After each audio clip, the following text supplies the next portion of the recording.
So anyways, one of the things we do to simplify the world is to frame it physically. And so you look at this, you've got wall number 1 and then you have wall number 2, but then inside the walls you have walls around everything. All these houses are walls, and inside the houses there are walls as well.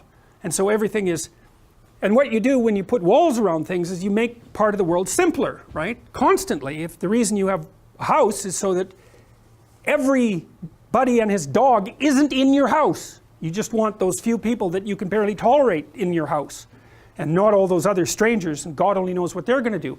You'll still invite people in now and then, because maybe you're sick and tired and bored of the people that are in your house, and so you want a little bit of new information. But you want those barriers to be there so that you can voluntarily modulate the information flow. Okay, so that's the first thing you do. And then you set up rules with everybody else. It says, well, I'm going to have some walls so you can't come in, but what I'm going to do is pay you for that privilege by letting you have some walls where people can't come in. And so I think that's analogous. I was thinking about the issue of discrimination in relationship to sex, because I've been thinking a lot about discrimination lately, because everybody thinks discrimination is a bad idea, which is a very stupid proposition, because you're discriminating all the time. And the most fundamental form of discrimination is choice of sexual partner. And so you might say, well, why should that even be allowed?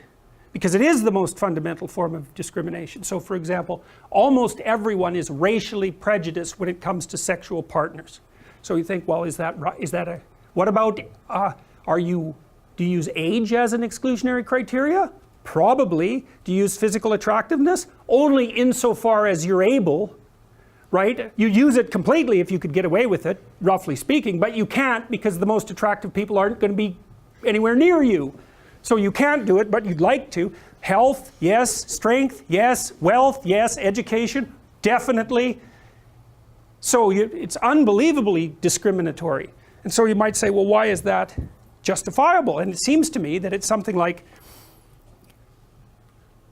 well, you get to say no to me if I get to say no to you. It's something like that. We've agreed that everybody gets to discriminate on that basis, and because everybody can do it, then it's fair. It's something like that. It's very much worth thinking about.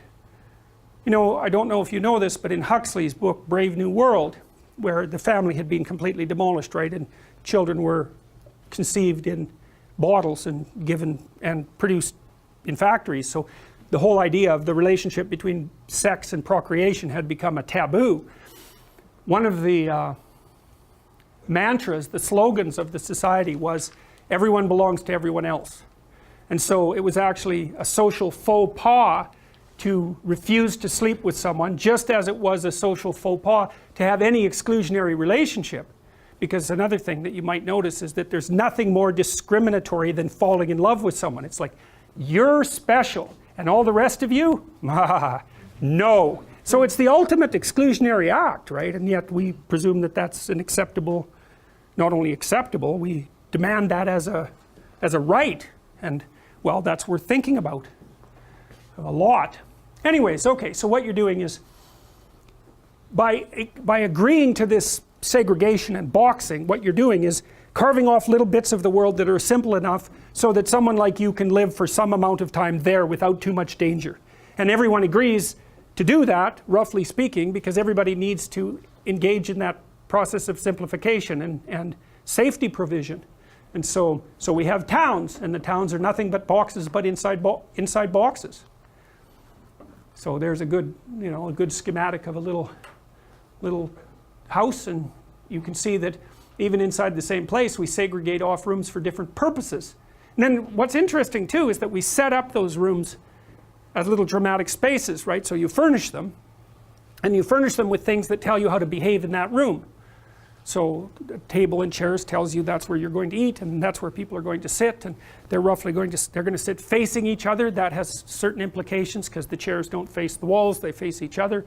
And you have a living room where it's comfortable and there's a fire, and you're setting up little stages basically, so that just like kids do when they pretend, they all assign each other roles, and then they lay out a little drama. And that's what you do when you invite someone over. Well, let's sit in the living room. Well, you'll probably get a drink if you sit in the living room, and hypothetically you're going to have some conversation.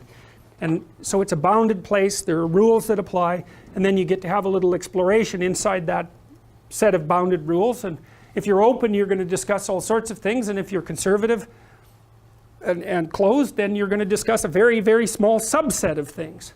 And so hopefully everyone will agree on that. So that's one form of binding. Then another is, well, we put boxes around each other when it comes to groups. And so this is I think this is a picture from the Democratic convention when Obama was elected, if I remember correctly. But anyways, what happens is that people segregate themselves into little microgroups like Democrats and Republicans, and they basically do that on a temperamental grounds, right, fundamentally. And then they produce these games that everyone knows how to play, and that's another form of simplification. So when you bring all these people together at a political convention, it's not like they all have the same ideas. They don't. And it could degenerate into chaos, and sometimes that happens. You get big demonstrations at these places, and sometimes people throw tear gas and all of that. But mostly speaking, it's pretty peaceful. And the reason for that is that there's a set of procedures in place that have some historical justification, that are embedded within a shared cultural and belief system. And everybody goes there and agrees to play by the rules, roughly speaking. And so then they can elect a candidate. They can kind of flip it down to a binary choice for the election, right? Yes or no, something like that. And nobody gets killed, usually. So hooray for that. That's a hell of a thing to pull off, to be able to generate out of 300 million people, 2 people to run for the highest office, then let everyone play a game to determine who they're going to be, and then to have the bloody thing function stably through power transitions. Like, that never happens, right? That's a complete bloody miracle, and hardly any societies have ever pulled it off. The power transition being the really important thing. Because a tyrant can be stable for a while, but usually what happens is he dies and all hell breaks loose. So I think it was George Washington that said, or had said about him, the reason that he was a great leader wasn't because he was president, but because he stopped being president.